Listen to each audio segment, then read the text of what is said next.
this video, and we're again continuing in our series in pharmacovigilance and Python with now a focus on modeling. Previously, we had covered linear regression. Now we'll talk about logistic regression. So make sure to like and subscribe, and let's continue. So we had seen how linear regression is used for numeric values prediction, like blood pressure. On the other hand, we have logistic regression, which its focus is primarily on classification. So either you want A or B. Okay. So I will introduce it in a high overview, a high abstract value, a high abstract state, so that you just get the picture of what happens. And then later on, we will go deep into the math of how this thing happens. But the key idea is that logistic regression uses something we call the sigmoid function. Okay. So in logistic regression, we normally want to squash our output to either 0 or 1, binary, that is binary, either 0 or 1. And for that to happen, we normally use a function called the sigmoid or called the logistic function. So in this case, let's say we want to predict whether someone has a disease or not.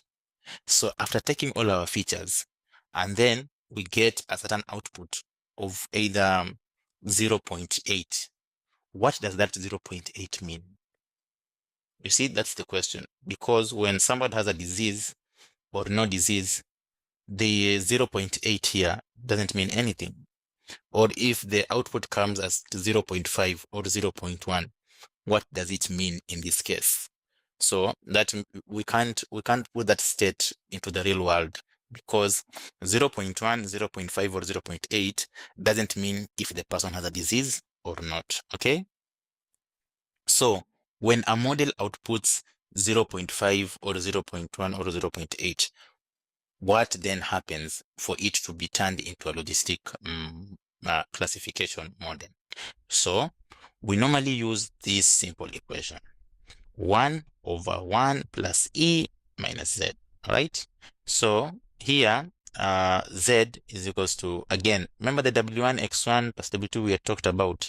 That is the linear combination that normally happens with this value.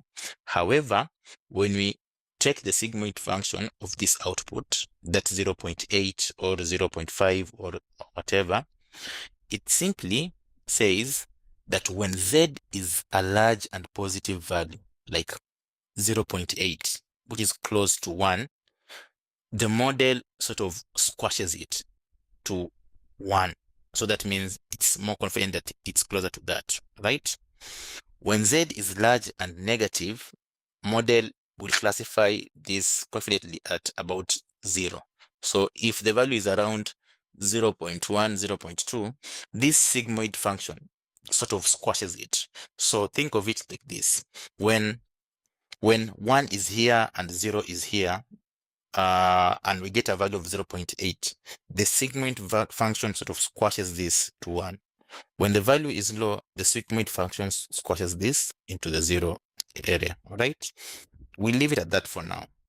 So the output is now a probability, something that clinicians can understand intuitively: disease, no disease.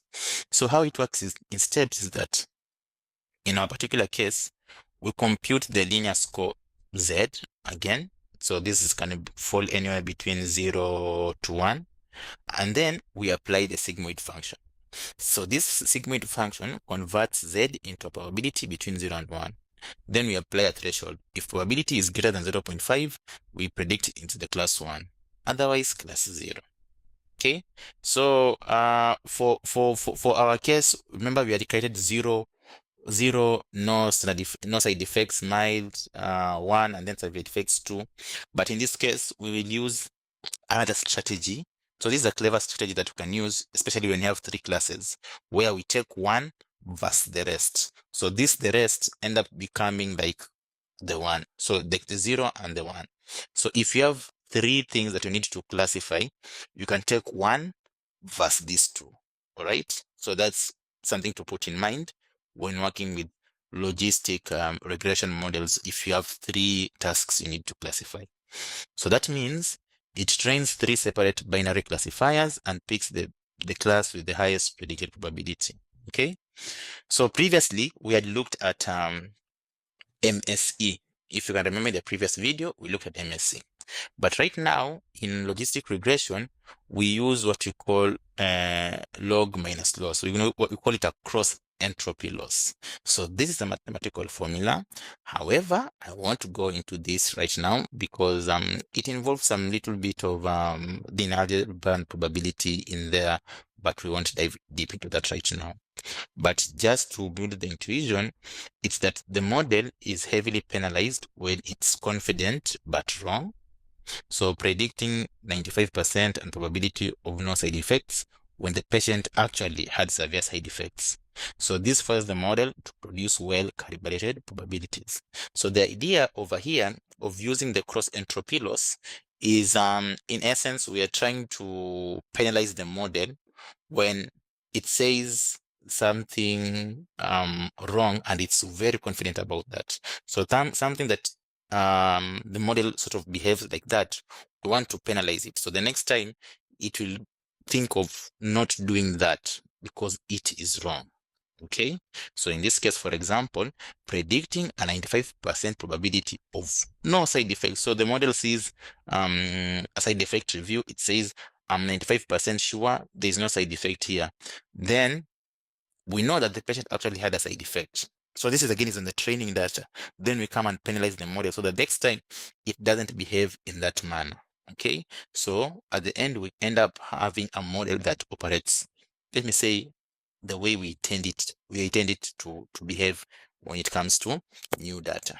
Okay, so yeah, so that's the basic overview of logistic regression. So in logistic regression, I'll just go over it again. So just to recap, number one is that we are focused on classification. So classification is our main aim, okay? And over here, the key difference, in addition to what we had in linear regression, is that we have something called a sigmoid function. So this sigmoid function is this mathematical equation over here, which I want to dive into it right now. But basically what it does, it squashes the values if something is more positive or more negative. So in this case, a value that is close to 1 is squashed into the 1 direction, and a value that is close to 0 is squashed into the 0 direction. So in this case, when z is around 0, when the value is around 0.8, 0.9, it's taken to 1. When the value is around 0.1 and 0.3, it's taken into 0. Okay, then what we end up having is an output probability. Either a patient has 0 or 1. So in this case, either a specific side effects or different side effects. All right. Then number 4 is that over here now we use something different from the MSC that we saw in linear regression. Over here we use what is called cross-entropy loss, whereby we penalize the model if it is very confident while it's wrong. All right. So this happens all in the training data before we go into the test data. So remember, the whole essence of this is we are training a model. So in this case, during the training period, we want to penalize the model if it's so confident about something and we know that the true value is wrong. Okay, so that's it. We've covered the basic logistic and linear regression overview, high scale overview. Then now we'll go next to train a logistic regression and look at how it works in detail.